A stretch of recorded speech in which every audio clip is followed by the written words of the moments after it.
there from Blair House, but it's a great honour to be able to stay there. We are great friends and we're great allies, and this is a relationship that's been forged in the battlefields of the world. We have stood side by side for freedom and democracy, and congratulations, I must say, Mr. President, on the work that you've done with the Middle East. It's an extraordinary achievement. And on defence, we've already had a discussion about taking it to the next level. Our defence and security partnership with AUKUS is so important for us, and I thank you for the support that the administration are giving as well. You've had the Chief of the Navy here as well, which will play obviously a very critical role with the subs and increasing the security for the region and the world. And our economic relationship is so important. The US has a trade surplus with Australia, as you know, and we can continue to take what is every opportunity to improve the relationship even further and make it even stronger. And today's agreement on critical minerals and rare earths is just taking it to the next level, seizing those opportunities which are before us to take our relationship to that next level. And it's been fantastic, the contact that we've had together, the friendship that we've developed.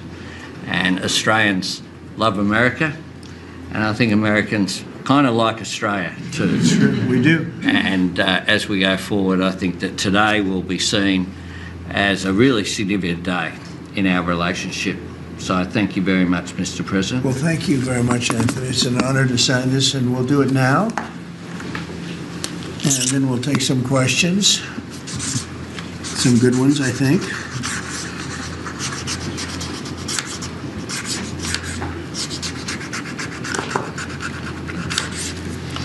Okay.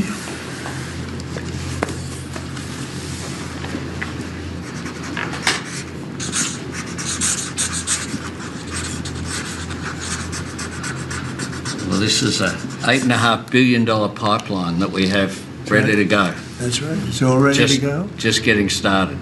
And we're doing a real job on rare earth and many other things. Perhaps I could ask John to say a few words, and then we'll exchange papers. But just how are we doing on your naval purchases and all of the submarines that we're working on with Australia? How's that going? Thank you, Mr. President. Obviously, Australia is a very important ally of ours in the Indo-Pacific and in every battle. They've fought with us since World War I and have always been side by side.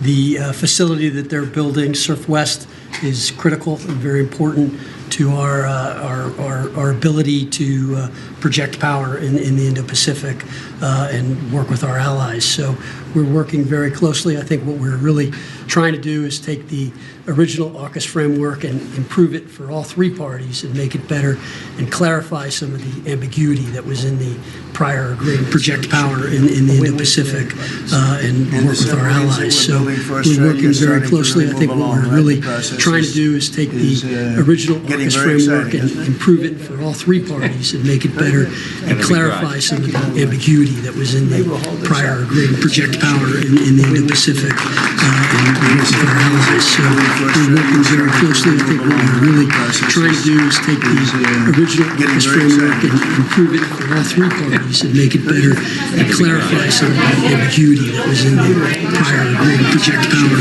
in the Indo-Pacific and work with our allies. So we're working very closely. I think what we're really trying to do is take the original AUKUS framework and improve it for all three parties and make it better and clarify some of the ambiguity that was in the prior agreement. Project power in the Indo-Pacific and work with our allies. So we're working very closely. I think what we're really trying to do is take the original AUKUS framework and improve it for all three parties and make it better and clarify some of the ambiguity that was in the prior agreement. Project power in the Indo-Pacific and work with our allies. So we're working very closely. I think what we're really trying to do is take the original AUKUS framework and improve it for all three parties and make it better and clarify some of the ambiguity that was in the prior agreement. Project power in the Indo-Pacific and work with our allies.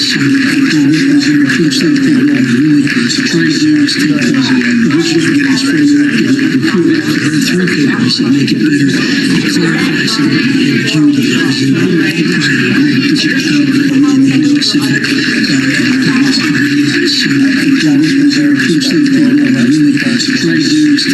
we wish to get us further through papers so make it better, clarify some ambiguity that was in the agreement, put your power in the Indo-Pacific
it makes it actually a little bit difficult. But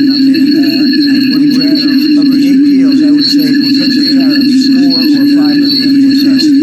It's an amazing thing, the power of tariffs in terms of our country. The tariffs have always been used against us. We never use it against anywhere else. And now you have a president that for national security reasons and other reasons uses him and will become a very rich nation again and a very secure nation again. But we've also become a nation that used that power of tariffs and the power of trade to settle 5 of the war cases. Settled 8. I'm very proud of that. Nobody else has settled 1. I don't think there's been an American president that settled 1. I think there probably hasn't been outside of very countries involved, or however many are at war. I don't think there's ever been an outside country that settled a war, period.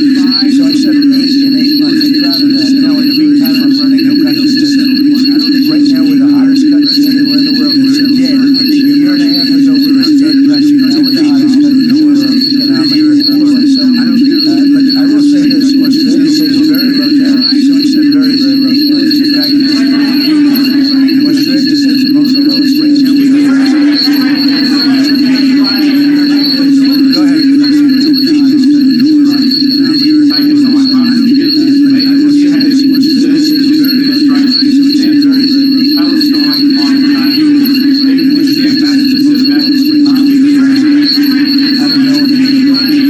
You said bad things, maybe you'll like to apologize. I really don't know what the masters or something.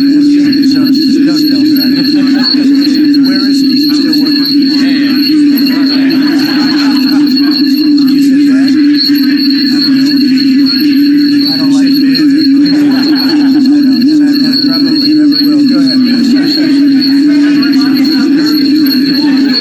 No, you went. Go ahead, behind you.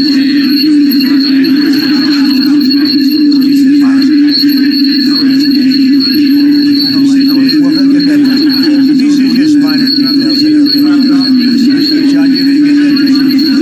There shouldn't be any more clarification. We're just going now full speed ahead.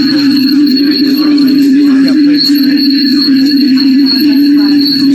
Well, he'll get that taken. These are just minor details. Well, I'd always like more, but they have to do what they have to do. You can only do so much. I think they'd be great. They're building magnificent holding pads for the submarines. It's going to be expensive too. You wouldn't believe the level of complexity and how expensive it is. They're building tremendous docking. They have a lot of ships, a lot of things happening. And I think their military has been very strong. They're building magnificent.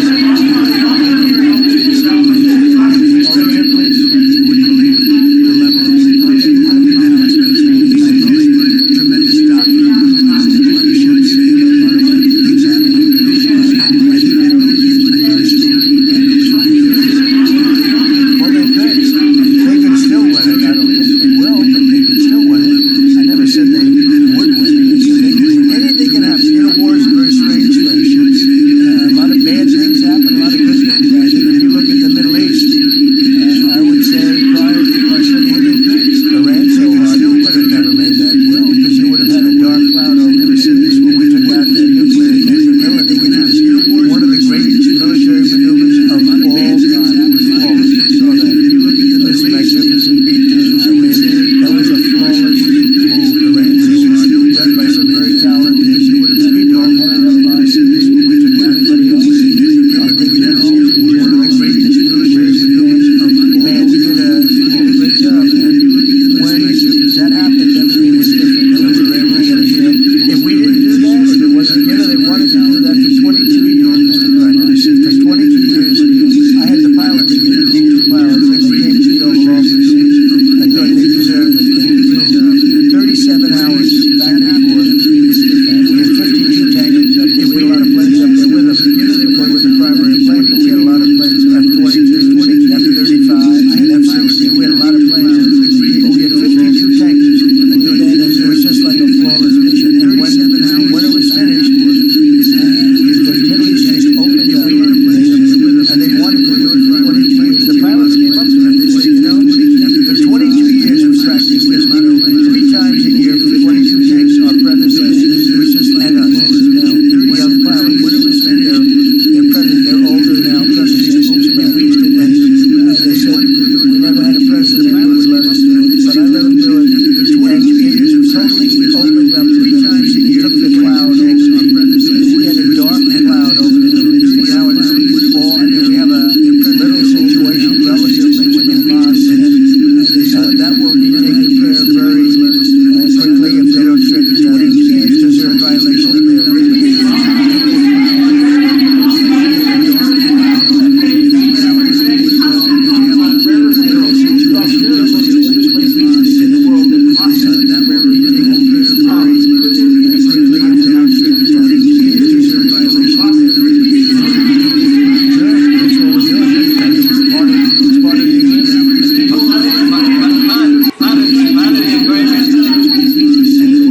Go ahead, please. Taiwan, there are reports that you will come up for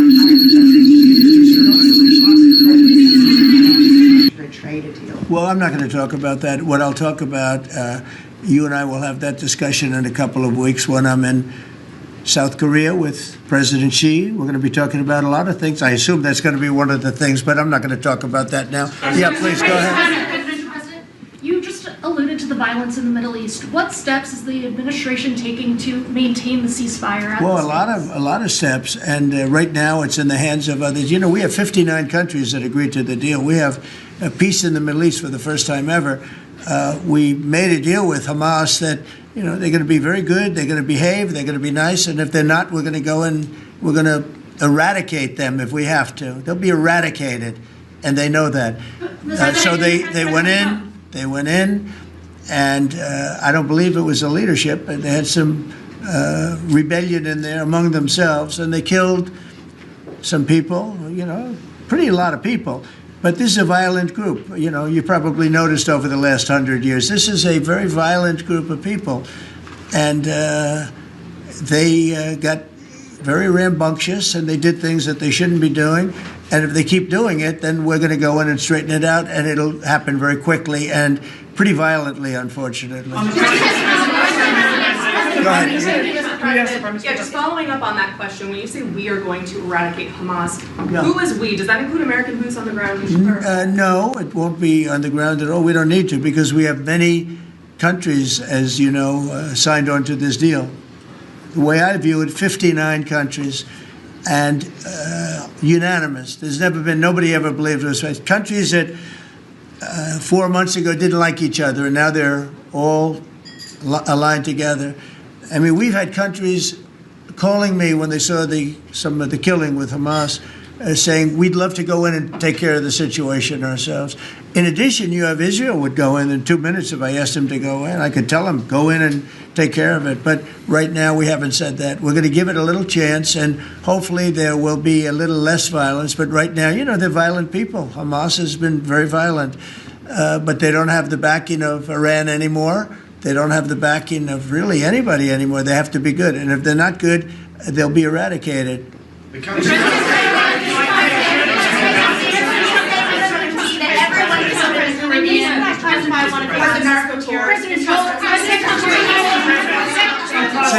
Were any innocent civilians killed in the Caribbean, Mr. President? Not you.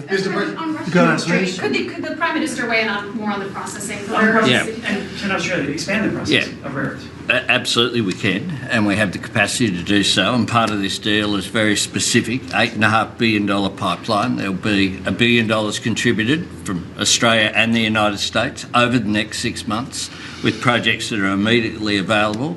There's 3 groups of projects, ones that are joint activities between Australia and the United States, such as Alcoa. Secondly is projects that will be US investment that the US will undertake in Australia, including processing, and then ones that Australia will undertake, some as well. One of them is Australia, the US and Japan as well. So what we're trying to do here is to take the opportunities which are there. Australia has had a view for some time, a bit similar to putting America first. Right.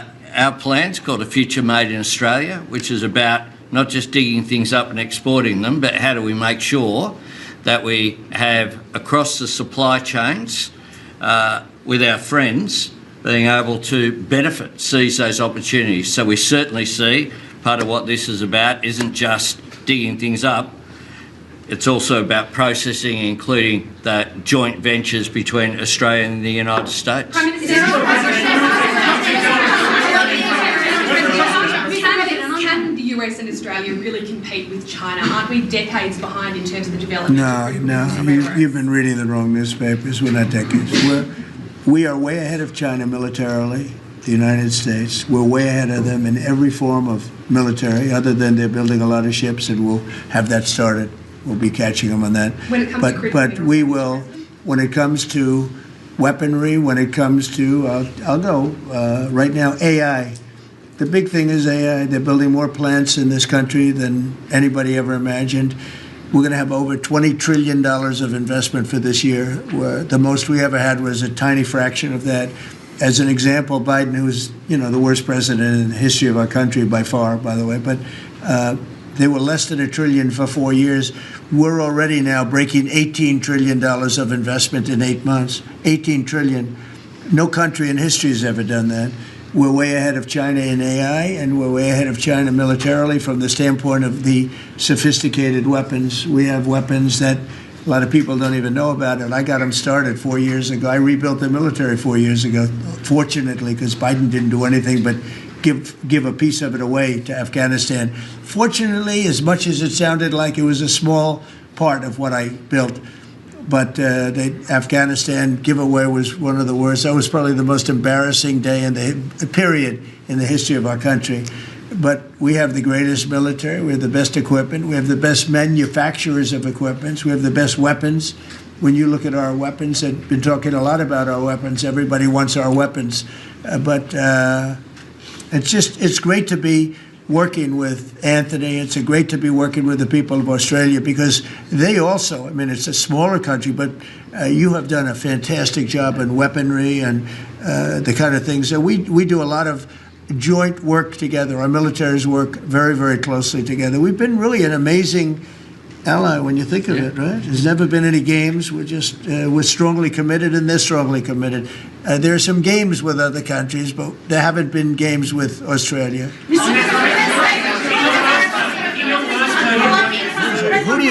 Where do you come from? I'm from Australia. Who are you The with? Sydney Morning Herald. Nasty guy. Go ahead. Oh, sorry, I was just going to ask a question. All right, go ahead. On your first term, you worked with 2 Australian Prime Ministers, Scott Morrison and Malcolm Turnbull, you might remember. Right. They're from same side of politics as you. Mr Albanese's different side. Can you tell us a bit more about what it's like to work with Mr Albanese compared to those 2? Well, I got along. That wouldn't be fair, because, the man on my right has a big advantage.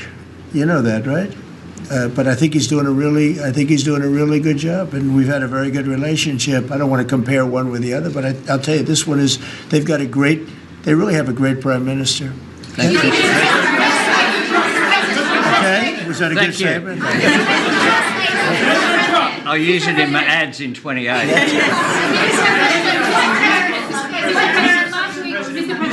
President Putin on Thursday, did you discuss his ongoing attacks on civilian areas in Ukraine? Yeah. Did you say cut it out? Did you say show an article of good faith to me? I did. But as you know, most of the people dying are soldiers. The soldiers that are dying in Russia and Ukraine, it's unbelievable. 5,000 to 7,000 a week. Can you believe it? And I look at that and I say it's pretty amazing. But in addition to that, there are attacks on Kiev and some of the other places. And it's human lives, but the big number of human lives are soldiers that are being killed in the battlefield, anywhere from 5,000 to 7,000, sometimes more than that every single week. It's not even believable. It's a bloodbath. It's the worst since the Second World War, the worst number of people. And, it doesn't affect us in any way. We don't pay anything, because now they pay us for the weapons that they get. The NATO is paying us for the weapons, as you know. It doesn't affect. I guess you could say that's a positive thing. They pay us, but I'm not interested in that. I did straighten it out. Biden gave them $350 billion. Can you believe it? And all they did is get deeper in. It's a shame. Gave them $350 billion. A lot of lives were lost. That's a war that would have never happened if I were president. But we do speak about that. I speak about all of the lives, but I do speak about the civilian lives. Yeah. The First Lady has done such an amazing job on the Ukrainian children who were abducted by Russia. Would you support Senator Lindsey Graham's bill to declare Russia a terrorist state? And you have within your power, you're the most powerful man on earth. Why don't you just enable Ukraine to finish this war tomorrow? Well, if you knew anything about what you were talking about, you'd be able. You do. I don't think you do, really. I don't think you do because it's a little more complicated than that. But it sounds easy. We're in the process of trying to make a deal. If we make a deal, that's great. If we don't make a deal, it'll be a lot of people are going to be paying a big price. President Trump, so a question to both of you, if you don't mind.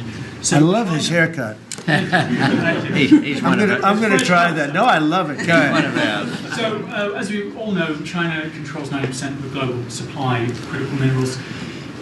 They have launched attacks on Australian companies, primarily Lynas Rare Earths. What will happen to China if they don't play fair with this? So, it's a very interesting question. We have a tremendous power, and that's the power of tariff. And I think that China will come to the table and make a very fair deal, because if they don't, they're going to be paying us 157% in tariffs. Right now, they're paying 55 to 57%. When I was first president, first term, we had the greatest economy we've ever had. And as you know, people don't write too much about it, but China paid us hundreds of billions of dollars worth of money for tariffs.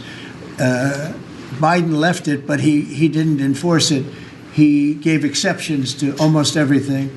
And so he left the tariffs, but he didn't really collect the numbers that he should have collected, and because he didn't know what the hell he was doing.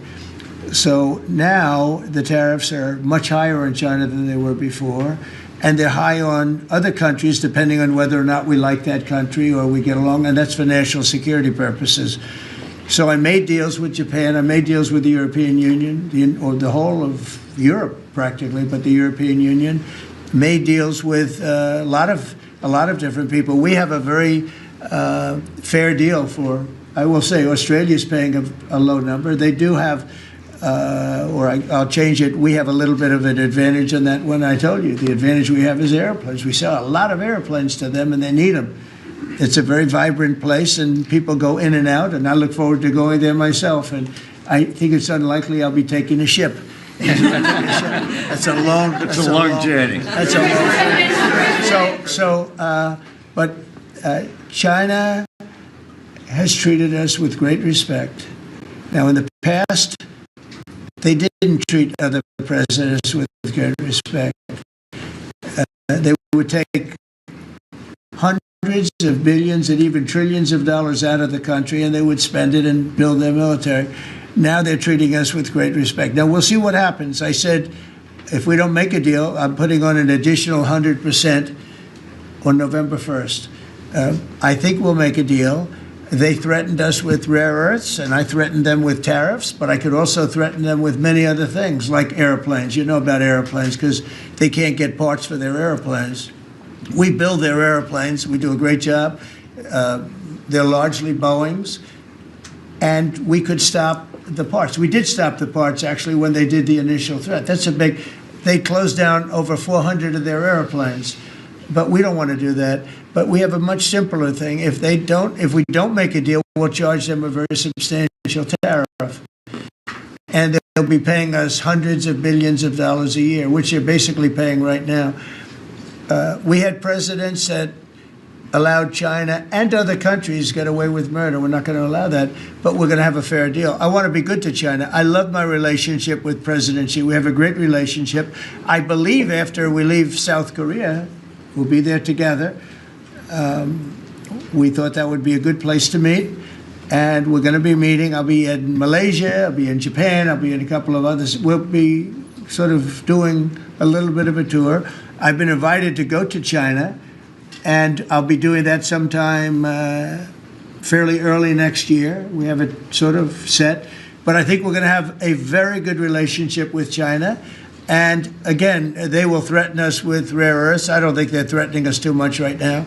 But they could do that, but I threaten them with something I think is much more powerful, and that's tariffs. Because at a certain point, they will not be able to do any business with us. At a certain point, if they pay enough tariffs, it's almost like saying, we don't want to do business with you, but it's probably nicer. Saying you're going to pay 158, 157% tariff is a nicer way of saying that we don't want to do business with you. And if they don't do business with us, I think China's in big trouble, I'll be honest with you. I think China is, I don't know that they even make it. I really do. I believe that they're in big trouble. And I don't want them to be in big trouble. I want them to do great. I want them to thrive. But we have to thrive together. It's a two-way street. I think when we finish our meetings, and it's going to be a big deal. Look, I'm meeting with a lot of other countries, but this seems to be the one that people are very interested in. I think when we finish our meetings in South Korea, China and I will have a really fair and really great trade deal together. I want them to buy soybeans. They stopped buying our soybeans because they thought that was punishment. And it is punishment to our farmers, but we're not going to allow that to happen because I made a great trade deal with China, a $50 billion trade deal, and they were great about it. They were doing everything that they were supposed to do. And then when Biden came in, I used to call President Xi all the time to say, thank you, or you're not buying enough. In other words, they were supposed to buy. Biden, do you think Biden ever called him? I don't think Biden ever called him. You think Biden lied awake at night thinking about trade with China? He didn't know what he was doing. He was an incompetent president. We had an incompetent president, but you don't have that anymore.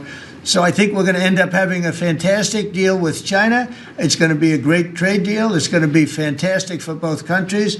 And it's going to be fantastic for the entire world. Thank you very much, everybody. Thank you, guys. Thank you very much. Thank you, guys. Thank you. Thank you, guys. Thank you very much. Thank you, press. Thank you, press. Keep going. Thank you, press. Thank you, press. Thank you, guys. Thank you. Keep going. No more pictures. Keep going. Thank you, guys. Keep going. Thank you. Keep going. Thank you, press. Thank you, press.